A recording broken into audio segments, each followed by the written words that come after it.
Hello, good afternoon, and welcome to Canny Commuting, the series that makes it easier for people to walk, cycle, wheel, and get public transport, both to work and for work. Canny Commuting is brought to you by My Journey Hampshire in association with Sustrans. My name is Andy, and I am your Canny Commuter in Chief, and welcome to the Canny Commuting Kitchen, where all our episodes are broadcast from. Welcome to episode 13, Electric Cycles. I have been living, working, commuting, getting around in the south of England for about the last 15 years. A variety of jobs, doing a variety of different things. And prior to that, I've lived and commuted in various other bits of the country, which is why I'm hosting.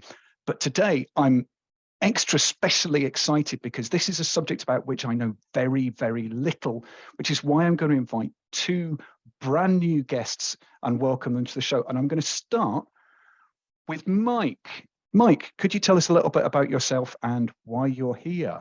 Hello, crowd. I'm here because Andy made me, and I'm an old bloke. I haven't commuted for about 15 years, and the last time I commuted was on the M25. So I feel a bit of a fraud, but I'm an electric bike user.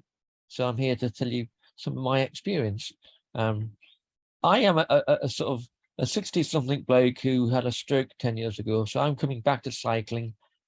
With only one side working, so I needed something that would get me up a hill without the buses running me down. So I needed to be not wobbly. So the idea for me was getting something that gives me power to be straight. Excellent, thank you very much, Mike. And I would also like to welcome Rachel. Rachel, if you could tell us a little bit about yourself, that would be fabulous. Yeah, no worries. So I'm Rachel. I got into cycling. I cycled lots when I was younger, but then got back into cycling about 4 years ago. Just started cycling sort of like for leisure and sort of exercise purposes. But I've got a bit of a bad knee, nothing that can really be done about it. And I also cycle a lot for work. So I was finding cycling just, the leisure bit was fine because I could choose some nice, easy routes, but to and from work, and I have to travel sort of like some distances. Sometimes I was just finding that a bit hard going. So looked into e-bikes and purchased myself an e-bike and have never looked back. So just here today, just to chat a bit more about that. Fabulous, that's absolutely brilliant. So we'll start with the really obvious question. I'm going to come to Mike first. What was it that made you choose to get an e-bike? The main thing was my lack of physical dexterity meant that I wouldn't be safe on hills, on bus routes, because I would be too wobbly, and I needed that extra impetus. And I'm a bit of a tech guy, so it looked quite cool. So I thought I'll have one of those. Mostly because my family said don't. They said buy a trike, then you'll be safe, and you can get out and ride without falling off and getting upset. So, of course, the next day I went out and bought a bike, two-wheeler. Rachel, what was it that made you decide to get an e-bike? Obviously briefly mentioned, I cycle for work. So I don't cycle huge distances, but far enough that I was finding it a little bit hard going on my normal bike. My partner actually bought an e-bike first, full suspension, sort of like more for mountain biking, again, sort of the leisure side. And I had a little go on it, and I was quite amazed at the difference that it made. So literally went out the next day, did a bit of research, and picked myself up a nice little e-bike. Fabulous. And Rachel, what kind of journeys do you normally do on your bike? So where do you go? How far is it? How long are you out for? Those kinds of things. So I work with schools in Southampton, doing basically promoting active travel. So obviously as part of my role, my bike is needed. I need to be showing that I'm actively traveling. And it varies from day to day. I can probably, the furthest school from myself is probably about 5 miles, maybe 6 miles. Yeah, probably about 6 miles. So, you know, from where I live or from the office, that's not a huge journey, but again, it's quite hilly here in Southampton, particularly where I live as well. You can't really avoid those hills, so it just means that I can go whatever route I want. So I can probably do sort of up to 20 miles a day, quite easy, depending how many schools we're going to and where we're going. But then that also comes into sort of like my leisure. I've increased that more and more as well. But yeah, happily do sort of 20 miles without even really thinking about it nowadays. Wow. And Mike, what kind of journeys do you do on your bike? Kind of similar to Rachel. I'm very much a leisure cyclist. I don't go to work, so I don't need to cycle to work. A short ride for me would be 10 miles around the local lanes or into Winchester to a coffee shop or something. And a decent ride would be 20-25 miles to Alsford village and back. It's all about exercise and just, you know, enjoying being out in the countryside. So that's my cycling pattern. Nice. And what does the e-bike enable you to do that you wouldn't be able to without it? Like, enjoy being out and enjoy and getting a bit of exercise. I can turn the electric assist up or down. I tend to leave it on the lowest setting, so I'm getting more exercise. But you know, hills don't daunt me, and I can be safe-ish on busy traffic. So yeah, it turns it into a pleasant leisure experience rather than hard work. and does it give you any advantage over walking or public transport? Well, for me, yes. Well, you know, obviously public transport's been a bit difficult of late, but walking for me is less ergonomic. You know, I'm very one-sided, so walking is hard work. I have to think about where I'm putting my feet and how I'm doing it. With cycling, I can look almost normal. You know, I'm riding one-handed, so I've got both of my hip brakes on one side. The one I've got now has hydraulic brakes, so they're really good. The bike stops really quickly, and most of the time I can hang on.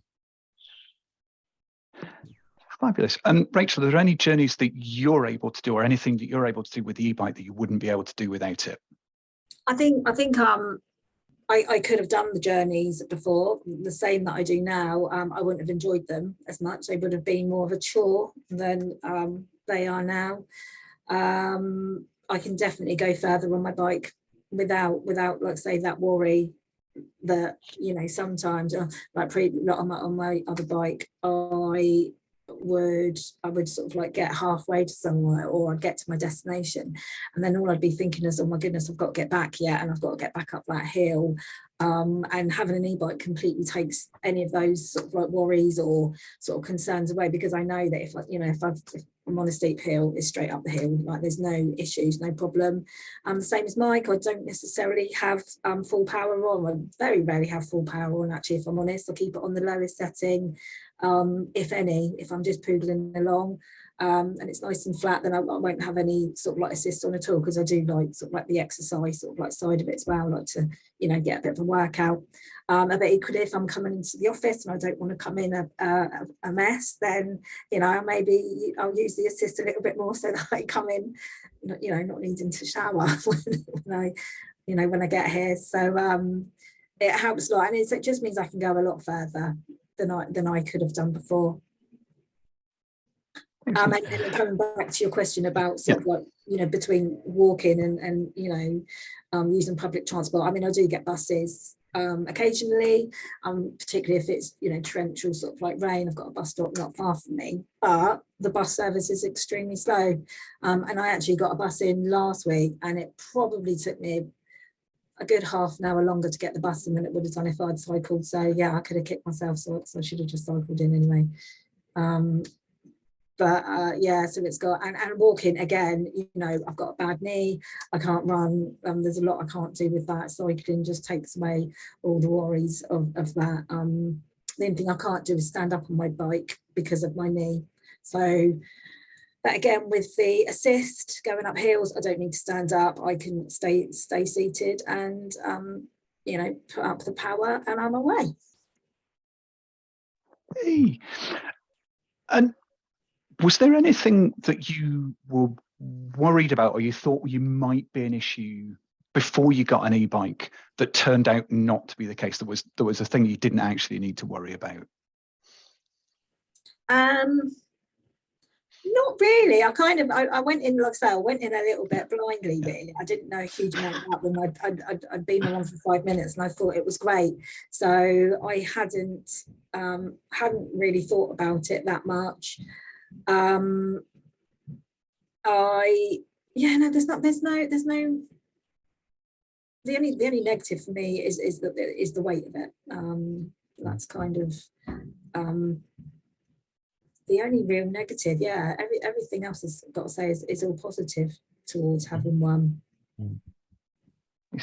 Mike, was there anything you were worried about when you got yours that turned out to be an empty worry? I wasn't sure how developed the technology was when my first one was bought a couple of years ago, and it was specialist manufacturers, so it wasn't a mainstream one. I started with a shopping bike so I could step through the frame because my legs don't work very well. And that was great, but it wasn't very good dynamically on the road. It had the motor and the battery were on the back, so the front was very light. So it was great as a learner, but rubbish as a regular user. A bit like Rachel, my only problem now is the weight of it. But I cannot disengage my motor completely. I have a specialized mountain bike which I ride on the road, and so if and when the battery dies, I'm pedaling against the motor. So I think if you're buying one, I'd recommend, if you plan to ride it as a regular bike, make sure there's some sort of you can disengage the motor. I'm pedaling around the motor when there's no battery, and that's like cycling to treacle. So no, nothing else. It's the great technology. Mine is the best thing I've bought in decades. We're going to come to that question in a minute. So you when you moved from that step through to the kind of traditional 2 triangle frame, you were worried about whether you'd be able to get on and off. And has that turned out to be an issue?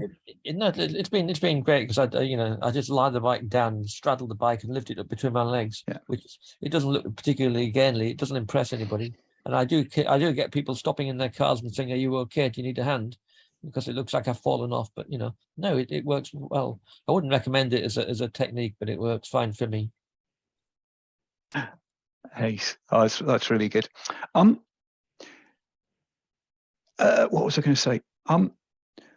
Is there anything you wish you'd known about e-bikes before you got this one? So if you had the opportunity to say to someone, "Oh, you're getting an e-bike for the first time," what do you really wish someone had told you, Mike, before you got yours? I was lucky. I went to my local cycling shop, Hargroves in Winchester, so specialists, in bikes, and they were happy to talk me through what I needed to know about it. So yes, and no, nothing.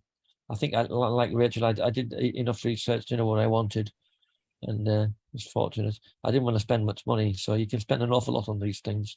The entry level specialized now is, I think, 3,000 or 4,000, whereas mine was bought in 2019 at 2,000, which I think is nothing for an e-bike. But it should have. Was there anything I could have done? Don't know. I should probably have gone straight to a proper bike, because it's so much easier to ride, something with dynamic stability on the road. Yeah, Rachel, is there anything you wish you'd known before you got your first e-bike? I don't think there's anything, not necessarily about it being an e-bike. For me, it's obviously because I sort of do use mine for commuting and for getting to and from work. It's great. I've got a mountain bike, and I wish, and this is only because of what my partner's got, and I've been out with friends, and they've got full suspension bikes, and mine's only got front suspension, and it makes a huge difference when on off-roading. So that's not necessarily an e-bike thing. That's probably more for me, that maybe I should have gone for a full suspension in the first place, because I possibly would go for a full suspension next time. Talking about the cost, obviously, mine was 2,500, so it's a massive layout, but it's sort of like paying dividends, really, because I don't use my car nowhere near as much as I used to anyway, and like I said, it makes the journey a lot easier. But yeah, in hindsight, I think maybe I should have just gone for a full suspension. but that, let's say, that doesn't take away from the e-bike. And I'm just glad that I went for something with such a good motor. I was looking at another bike, I think it was the Liv, I think that's the Giant, and the frame was a lot lighter. But after doing a little bit of research, I've kind of come to the conclusion that the Bosch motor was maybe a little bit better, lasted a little bit longer. So I'm glad I did that as well. Yeah.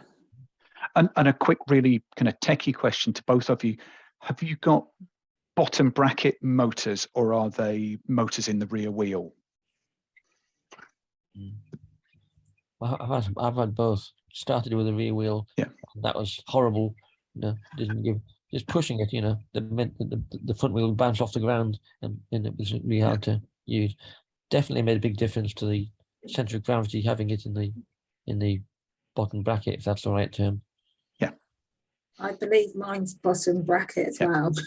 So yeah, not very technical, sorry, but yeah, nice. I don't have any problems with it. It's really good. Which leads me neatly onto my next question. Have you had any reliability issues with your e-bikes, Rachel? No, none whatsoever.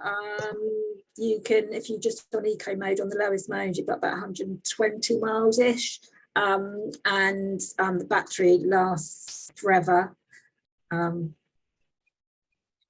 yeah, and it's just said, how long does the battery last? I probably charge my battery once a week, if that. It depends what I'm doing. Obviously, the higher you go, if you're using like the turbo, that would you probably get about 30 miles, and that you don't get a lot on that. But that would be you would literally use that if you were kind of like mountain biking or literally up hills constantly all day. So yeah, once a week I charge my battery. I just plug it in, it cuts off once it's charged, so you don't have to worry about that, so I can just leave it charging overnight, but it only actually takes a couple of hours to get up to a full charge for myself. I think it varies, but for me it doesn't take that long at all. Mike, have you had any reliability issues with either of yours? Not at all. No, they're great. I haven't even bothered with my first free service on the Specialized, and I occasionally put grease on it and kick it, and it works. And yes, again, the battery lasts more than I need. I think it's about 40 miles, but my longest ride is 25, and at that point my bottom gives out before my legs do. So and it's about an hour to recharge fully. So yeah, great. No technical issues at all. Super. One last question before we go to questions from the audience. And I'm going to go to Mike first with this one. It's a really easy one. Do you like your e-bike? I love it. Yeah. I've also got an electric car, and I think it's behind the car's slightly behind the bike in terms of the gadgets I love most. Rachel, how about you? Do you like your e-bike? Yeah, I do. It really is a game changer. It's taking a lot of the strains and stresses of sort of like cycling out, and I would highly recommend them. I had the whole thing before I got it, and I would speak to some people and they'd say, oh, it's cheating if you get an e-bike and blah blah blah, but that's absolute rubbish. You can have a workout if you want to work out. If you don't want to work out quite as much, then you can have a little bit more assist. But probably one of the best purchases I've ever made. I'm going to quote you on that. That's going to be brilliant. Fabulous. Amber, do we have any questions from the audience? Yep. So just one here from Anna. Is it better to have a battery that can be detached or one that's integrated into the bike? For me, I can remove the battery. I can, but obviously it needs charging through the bike. For me, again, it's not an issue. We take the bikes, we've got a camper van, and that was another benefit from having an e-bike. Obviously with the camper van, once you set up, you don't want to sort of like take it anywhere. So now we just sort of take our e-bikes and we can travel anywhere we want to, because we've obviously got the mileage, and it's quite easy just to plug the batteries in. Obviously you need some electric, but we've generally got electric hookup. So I've not found a problem at all, sort of just attaching it to the bike. because they charge quickly, so it's not, you know, and like I say, they cut off, so you haven't got to worry about sort of like ruining the battery by overcharging or anything like that. Mike? Yes, same. I bought one with both with electric with detachable batteries, because I had this idea that they might be vulnerable parked up, and so we might nick the battery. But I've never taken the battery off on this. You know, it just doesn't need to come off. It's good to have it detachable, but it doesn't get detached. Super. And am I right in thinking that both of you take your bike into the house to charge it overnight rather than park it in a shed or something and bring the battery in Absolutely, separate? yes, indeed, yeah. Mine's in the shed. I'll just charge it in the shed. Like I say, it cuts off. It cuts off once it's fully charged, so I can leave it just plugged in overnight, and then obviously ready to go in the morning anyway. Yeah, I live on my own, so it doesn't matter if I block up the house with my bike. So. Amber, anything else? Perfect. Yes, what would be your advice on getting your first e-bike? I know, Rachel, you spoke about the research you did. Did you go try bikes? What were you looking for? I think it does depend what you want it for. Like I say, mine, because sometimes because of the weight of it, for work purposes, I possibly could have got away with a lighter bike. But mine's obviously multi-purpose, so it works for me when I'm, you know, riding for leisure and doing a bit more off-road. As opposed, so for me it works, but if you were just looking for one for commuting, you know, the mountain bike, that my bike is really heavy. And like I say, the one I ended up buying, it's a Scott's bike. It's a lot heavier than the live one that I was looking at getting. So it's got pros and cons, but once you're actually riding, the weight isn't an issue for me, because I'm only short, I'm only 5 foot. I've got an extra small frame, but I've got 26-inch tires, wheels, because that's what it came with, and it's fine. But just maneuvering it, sometimes getting it in and out the shed, it's just a little bit clumsy, I guess. So yeah, just do your research and get something that is gonna suit you. But yeah. Sure. Mike? My advice would be to use a local bike shop, because they can give you great advice. And if you do need it serviced, it's good that you've got the connection with them. I did online research in advance, but the best thing was to have somewhere that locally. And this is where I come in with any knowledge at all on this. If you're ever buying a bike, it is always good to try it before you ride it, because what works really well for one person doesn't necessarily work for someone else, even when they're the same height and weight and build. So it's always really important to actually have a sit on a bike and be able to go and ride it around somewhere. Mail order bicycles are a total lottery, and you have to really know what you're doing to avoid a potentially quite expensive mistake. Okay, Amber, what else have we got? Quite a funny one from Anna is just, how do you reply to people when they say it's cheating? Rudely. Oh. Fair enough. I'd say try it, you know. Yeah. Because people do still say it when they see, oh, that's cheating. I'm like, try it. It's not, you know, I can still have a workout as good as the next person. It's not driving. Sorry, go on. Yes, I'm not driving. I'm not in my car, so you know. I don't get that sort of comment often, because mine just looks like a chunky mountain bike on the road. So I just go happily sailing past regular cyclists on hills and not bothering what they think, you know. Brilliant. And how about carrying things on bikes? Rachel, I know.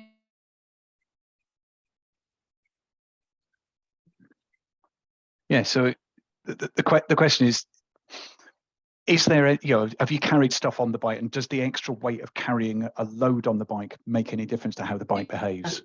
Delight. We had a oh, did I freeze there? You did freeze, but it's okay, we've got it. Good. Right, carry on, Rachel.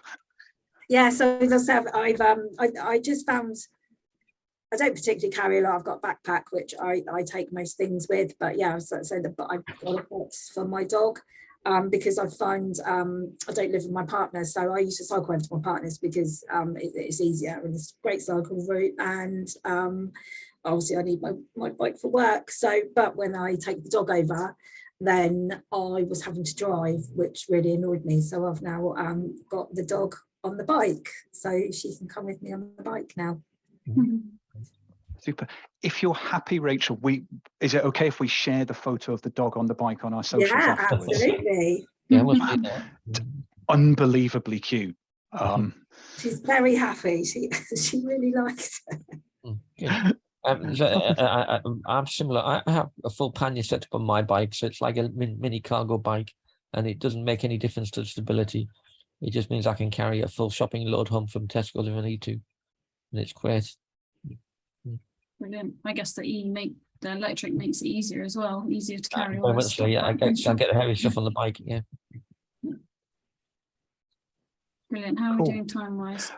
One last question, and then we're just about done. Sure. So just wondering if you've insured your bike, and if so, how did you go about it and how much did it cost? Mick, did you want to start? So mine's on my household policy because it's over the single item limit, and it didn't cost much. It's certainly worth doing. I'm with Aviva, and they were very happy to put me down for. As I said, it's not an expensive e-bike. £2,000 is still needs to be itemised, and it wasn't that expensive. Definitely recommend it because they are nickable. Yeah, mine's on my household insurance as well, just under an item. There's a couple of clauses, so it can be in a shed, but as long as the shed's locked, and if it's out, it has to be locked with a suitable lock. So I've just got like a D lock. I do worry about leaving it if I'm out, should I say, because I do know that there is a little bit of an issue with bikes generally getting stolen. But I think because my battery's sort of like built in, it looks like a nice bike, but it doesn't necessarily look like to the trained eye. Yeah, they know exactly what it was, but if it's just literally passing, it looks like a normal bike. But one thing that I would add is that insurance companies require, I think, a gold rated cycle lock, because if you don't, it can be cut through quite easily. I have a chain and it's bought as a gold rated one, so insurance companies will pay up, because they won't pay up if you don't have a suitable lock on it. Yeah, I mean, this again is something we covered back in episode 11. If you've got your bike insured, it really does pay dividends to actually look at what the insurance company asks of you in terms of storing your bike, and to do that, because it's really annoying to discover that you're not covered. So do that research in advance. Fabulous. That is just about all we've got time for today. If I can get you to mute yourselves and turn your cameras off, I'll do the final piece to camera. Can I get you to say a massive thanks to Mike for coming on? It's a huge favour to me to have Mike on with say. So thank you very much for coming on. And also thank you very much, Rachel. Your insight has been really, really valuable. So just to remind you that Canny Commuting is a My Journey Hampshire production in association with Sustrans. We are funded by National Highways. My name is Andy. If you want to ask me any questions about anything we've covered today, I can be found on Twitter at SustrandsAndy. Our project is myjourneyhampshire.com if you want to learn more about any of the stuff we've been talking about today. And we are back here next week when we are going to be talking about mixed modal travel. So that's combining walking, cycling, scooting, and public transport with another set of new guests that we've never had on before. So thank you very much for coming. We will see you all next week. Have a lovely time and enjoy the weather. Goodbye.